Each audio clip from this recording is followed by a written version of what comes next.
Hello, everyone. Welcome back to the Jay Spit Down podcast. I'm your host, Jay, and of course, I'm here today with Coach Maurice Freeman. He's the head coach at Brooks County High School. Coach, thank you for joining us today on the show. We appreciate your time. Not a problem at all. Not a problem. Yes, sir. So, Coach, you're at Brooks County. You actually started there um, in 1994. Won the state championship your rookie season as a coach, which is just like really hard to do, and you did it. And then you went to a couple other different spots, and you came back in '08. Then you guys won the state title in 21. So you guys are a pretty good coaching career, and you guys went 8-6 this year. Lost to Swainsboro in the quarterfinals. So how would you sum up the season for you guys this year? We played some guys. We played some teams that were over our head at the beginning of the year. It's very difficult to get a schedule down here in the South when you're a small school and there's just a ton of large schools here. So it's difficult to get the schedule that you want. So I got to get the schedule that I can get, which means I'm playing a lot of 4A, 5A, and 6A schools. So it makes it for a tough year for you. You just got to keep humping and getting it through. And we knew that once we got into our region that we'd be okay. It was just tough till we got to that spot. Right. Yeah. And it's a tough thing, because being a part at a small school is hard to find. Those teams that are going to play you, especially when you're good like you guys are, and so I imagine that would be a tough process. But yeah, looking back on the season, of course, not ending how you wanted to end, but overall great year. So, what would you say are some things that popped out to you about your players, the team overall that you were impressed with this year? I was impressed with our ability after we ended up 1-5, middle of the season 1-5. Our ability to continue to fight, to believe in what our team goals were, and to continue to work on those team goals win the region, get into the playoffs, and make a strong run into the playoffs. Good team ball. We finally figured out how to play good team defense, hard-nosed team defense. Got fairly salty on our special teams, and our offense started to pick up the pace, and we really were able to mow some people down and show that we were a pretty decent football team. Yeah, yeah. Like you said, I like how you said team first, right? Everybody's doing everything on one accord. When your team operates that way, you're going to have success. When everybody's on the same page and we're all fighting for that same goal, which is ultimately to, make the playoffs, win a state championship, right? Yeah, I mean, talk about the importance, as a coach, and having how important it is to have guys with that team first mindset. Not worried about their individual stats or this or getting looked at by these schools or just they're just playing. They'll play wherever you tell them to play. They're not saying, oh well, I don't play defense or I'm not going to play special teams. Talk about how important it is to have guys like that on your squad. Well, those options are not Brooks County ways. At Brooks County, we take pride in our guys playing on both sides of the ball. Some of our best players in the history of Brooks County played on both sides of the ball and played on special teams. There's no such thing anymore as kids that are not very selfish. And unfortunately, parents and 7-on-7 folks and all these different things, personal trainers are not on the same page. A lot of them are pulling kids this way and that way. Now you got the NIL deal that's going on that's going to also make it worse. So there's so many things that's pulling on young people these days that is just unbelievable. I'm certainly glad that I got 36 years in the business so that when the good Lord says I can stop coaching, then I'll stop. But I'm going to keep going until then. But let me tell you something, man. I got a bunch of gray hair in my head, and it's because of football. I promise you that. But I enjoy this great game. I enjoy what these young people are potentially can do. And then, it is our job to minister to them about the great game of football and the facts of life and what they need to do when this great game is over and you don't get to play it anymore. Yeah, yeah. And football is one of those sports that absolutely can teach you those things. I played all the way up until senior year of high school. And got to play a great program, and one of the things that were big over there for us is we were just get after it every day and just that brotherhood and learning how to just go to work and just getting better each and every day and just taking that into life too in the classroom, off the field, at home. It's so important. The game teaches you so many important things that you can carry on throughout your after your playing days. So Good deal. So yeah, Coach, you talked about that. So who were some players that stood out to you? That really jumped out to you in your staff this year. Well, we'll have to start. I'll start offensively. Your quarterback. We had two quarterbacks this year. Javen Watts, which was the senior. He started the year out for us, but we needed him to play some other positions, so we had to go with one of our young quarterbacks, a ninth grader, as a matter of fact.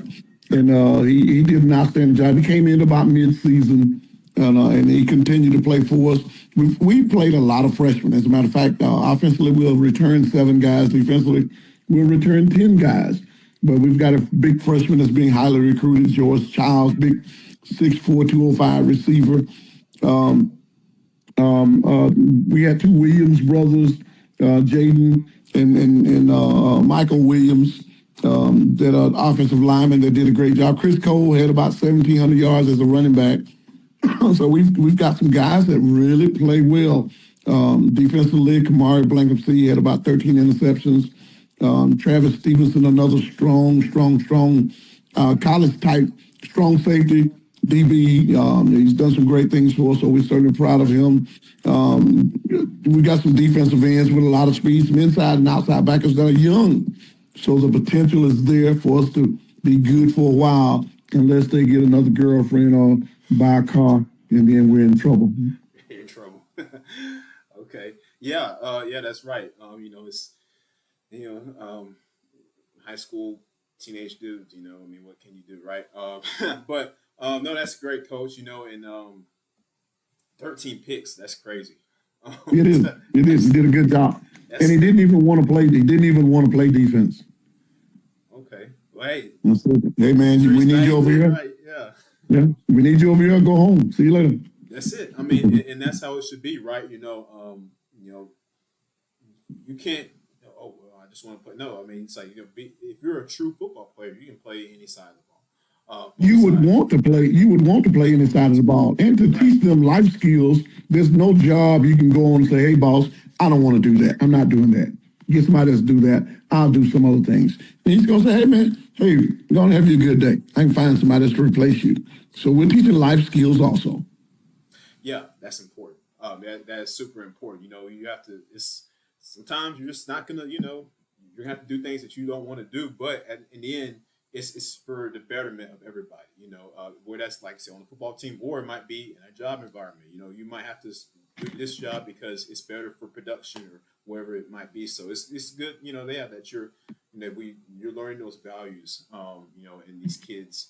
So it's always helpful to have guys like that on your roster. Um, so yeah, Coach. Now my next question for you is talk about the importance of the weight room. I know it's something that it's like it's cliche. Yeah, you don't want your kids to weight room like we're gonna live, we're gonna do this, but talk about how important it is for your guys to be in there lifting and just all year long, just getting that work in. Well, first of all, again, we're a small school, and we expect our guys to play on both sides of the ball. Even though we don't have a bunch of starters that are playing on both sides, those are the expectations. And if you're going to have to do things like that, if you're going to have to play Ironman football, you're going to have to be mentally and physically tough. How do you get physically tough? You get physically tough in the weight room. How do you get mentally tough? You get mentally tough in the weight room. And that's what we believe in. I actually am the guy in the weight room, so I run my own weight room, and I run it the way I want to run it because we believe in bringing that hammer. And the most important thing to us is we can make you change your mind if we can hit harder than you hit. If we make pain a factor in the great game of football, then we can force you to change your mind. If we cannot place that pain in there, then you can do any and everything you want. We have a lot of guys that we joke. We run a cover 3 90% of the time. So the first thing young coaches say to me is, "Man, all we're gonna do is run these 4 verticals on you." Yeah, you're gonna run them 4 verticals, but the next play you'll have 3 receivers. One of them will be on the sideline over there with you. Take it any way you want to take it, but we're gonna be physical. Yeah, I love that. I love it. That's what I'm talking about, right? And that's what you talk about in the weight room. It's building that mental and that physical toughness. Like if you can't go 5 rounds in the weight room during the workout, how are you going to be able to go 4 quarters in a football game? Exactly. Game, right? Exactly. Simple. It's that mindset, and it starts in the weight room.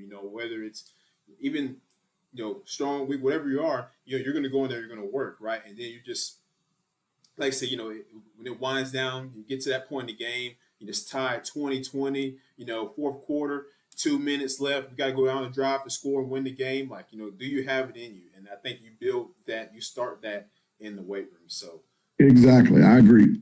yeah, that's good stuff, Coach. I absolutely agree with you there on that. So you talk about you guys run cover three. So, what would you say, is your overall philosophy, offensively, defensively? When people see Brooks County, what are they going to see?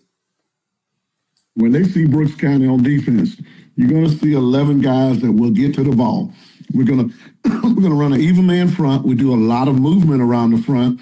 We stunt backers occasionally, but we're going to be a tight three, or man free, or a basic cover three, and we're going to be extremely aggressive. We're going to get downhill, stop the run first, and then we're going to be a team that's going to put licks on you to discourage you from throwing the ball. We really do a great job of harassing your quarterback. We take our ends and we really do not give you an opportunity to run the zone read. You're either going to give it or you're going to keep it, but you're not going to have time to sit there and wait on it and read that whole triple option kind of deal. Offensively, we'll spray a team out of shotgun. We throw the ball around quite a bit, inside, outside zone, counter. We love the power. It's just one of the greatest plays in football, counter gap also. So we do things with that nature. We're on a little motion just for eye candy to give you some things to take a look at and see how disciplined your team is. And we've got some big receivers that'll block well and run hard, catch the ball well. So we're going to have a back that's going to get the ball 20 times a game, and we're going to put that ball up in the air quite a bit. And we'll throw 3 or 4 deep balls a game also, just to keep you honest. Yeah, sounds good. So you mentioned counter. That is awesome play, awesome style of offense. Their power counter, run the football, just run the football in general. Because I think this, even in today's league, and this is proven last night in the Super Bowl. But if you cannot, you have to be able to run the ball. That's just at the end of the day, no matter what type of team you are, no matter what type of, you have to be able to run the football when you need to, and because it matters. That leads me to my next question, Coach. I'm sure you did watch the game last night with the Chiefs and Niners. So, how also important would you say it is to have that, that situational awareness as a coach, right? How it can be hard sometimes because you're in a game, like especially in a championship game like that, on any level, you're trying to figure out, being able to understand the nature of the game and what's been working for you and to stick with it. Talk about how important that is. Well, as a coach, it's easy, especially if you're a little younger coach, it's easy to get caught up into, I've got to outsmart the opposition's defense coordinator or offensive coordinator. You've got to be smart about that thing. You've got to come into that thing saying, well, my philosophy is run the damn football on offense, set the damn edge on defense. If you do those 2 things there, you're probably going to come out and be sound on special teams. You're going to come out to be okay. You look at that thing last night. Kansas City was able to run that ball when they wanted to. They threw that ball well, and they were very good on special teams. And I think their coach was just probably, especially the second half. First half, I think San Fran had the edge as in coaching, giving you all that motion and eye candy and making some things happen. Second half, I think Kansas City did a much better job of anticipating what they thought the defense was going to give them. And in the end, right there in overtime, they pulled that doggone thing off. Great game. One of those games that you can't ask for anything better. Yeah, absolutely. And, I was watching that too. And like you said, the motion, San Francisco was doing a great job with that. But the big thing was adjustments. The Chiefs made adjustments in the second half. They saw what the 49ers were doing. They said, okay, well, we're going to do this differently. We're going to do this here. We're going to bring more pressure. We're going to make it look like, you're not going to know whether we're bringing pressure or not because we're going to do it every play anyway. But, and so they were able to get more pressure on the 49ers and Brock Purdy. And like you said, just pulled it off. And for the 49ers, I was just questioning like Kyle Shanahan, just that decision, like in the third quarter, he didn't particularly want to run the ball that much, something that's been a common theme with him. So, being a head coach, I'm sure you're like, man, like, come on, dude, like, right? Um, Listen, I'm an Atlanta Falcons fan. Back when Atlanta played New England for the World Championship, I don't think we ran the ball but 3 times the second half and blew that 28-7 lead. I still have a scarlet letter on my chest from that game. So, man, I think you gotta control the ball, and I think Kansas City did a better job of controlling the ball the second half than San Francisco did. yeah, yeah. So great game last night for sure. So coach, yeah. So moving into next year, what are some things that you think you guys can get better at as a team? Would it be coaches, players, whatever it is? What's your answer there? Things I want to get better at. I'd like for my players to be better leaders. Instead of better dictators, better leaders. Show the younger players how to get it done instead of trying to tell them how to get it done. One, we'd like that. Two, I want to work and be more solid offensive line wise when it comes to, because we're going to bring in some new kids this go around. So we've got to solidify that and be able to run the power and the counter and the zone extremely well. Those are the things we'll work on first. Next, from there, just being physical and getting bigger, stronger, and faster in that doggone weight room and playing team football. Yeah, I mean, sounds great to me. Sounds like a plan for success. And it all starts there. With your team, with your players, the core. You need your guys. You got to have your guys be leaders in that locker room, in the school, in the classroom, on the field, off the field. Right? That's so important. And leadership. Can really bring a team to imaginable heights. So I mean, you've been part of some great teams, great programs, so you understand that very well. So yeah, good stuff. So last thing here for you, Coach. What advice would you give to somebody who's trying to become a coach in this wonderful game of football? And what would you say to them? First of all, find a school that is looking for coaches, even if you have to volunteer. My first 2 jobs that I volunteered for, I got fired as a volunteer coach. They just didn't have any room for me. So you can say fired, released, whatever you want to say. I was let go. They didn't need me. Your services are no longer needed.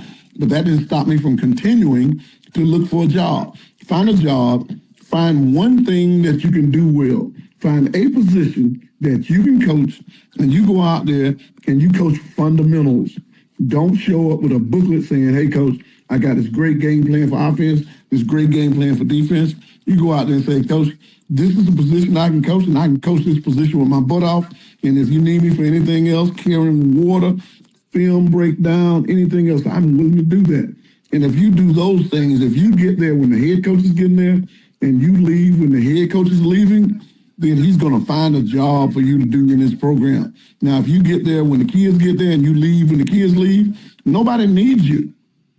Swallow your pride, work the extra hours, do the extra things it takes to become a good coach, and you'll learn a lot of things from that head coach, including getting an opportunity to be a pretty doggone good coach. And as you get in, you can continue to grow and do the things that you aspire to do as a young coach. Yeah, sounds good. So and it's one of those things, like you say, you just have to get in where you can fit in, right? That is correct. Pay the bank. Pay the bank. Yeah. So that's great stuff there, Coach. So yeah, but like I said, thank you for joining us on the Jays Now podcast, Coach's Corner edition. Having of course, Maurice Freeman, head football coach at Brooks County High School. I wish you guys the best of luck in the 2024 season. It'll be here before you know it, Coach. I'm sure you guys are getting ready over there and for another year to go get after it. So appreciate it. Thank you for having me out there. Bring that helmet. Yes, sir. Thank you, Coach.